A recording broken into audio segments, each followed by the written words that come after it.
Les 3 choses à arrêter en 2026 pour ne pas se retrouver face aux mêmes difficultés. Parce que clairement, t'en as marre de revivre les mêmes choses. On est d'accord? Tu veux voir de réels changements dans ta vie? Alors arrête de surconsommer du contenu de développement perso, de lire des tas de livres et de te former sans arrêt.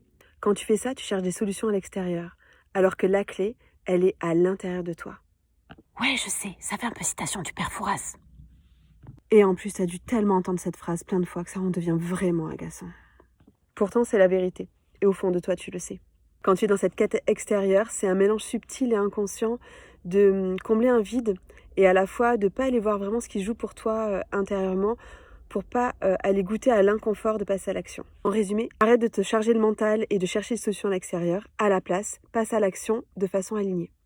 2. Mets au placard la croyance qu'il faut se débrouiller seul pour réussir. La croyance est inscrite en nous, dure comme fer. Alors que si tu observes bien, les personnes qui réussissent, ce sont celles qui savent s'entourer des bonnes personnes. Arrêter de se laisser diriger par leur ego, lui qui veut absolument prouver à tout le monde qu'elles peuvent se débrouiller toutes seules.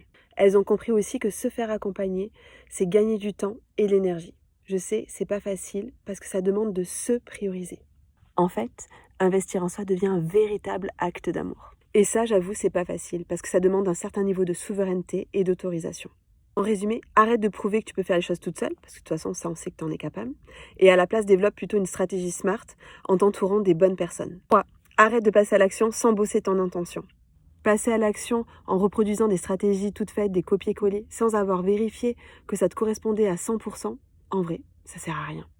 Au mieux, tu t'épuises et au pire, tu rentres dans une spirale infernale de désempuissancement où tu passes en mode victime. En gros, c'est le mode. Du genre, ma problématique est insoluble, de toute façon, je n'y peux rien, et puis ça a toujours été comme ça, je vois pas pourquoi ça changerait, faut vraiment que je me fasse à l'idée. Tellement que la chose la plus importante dans la mise en action, c'est le fondement même de cette action.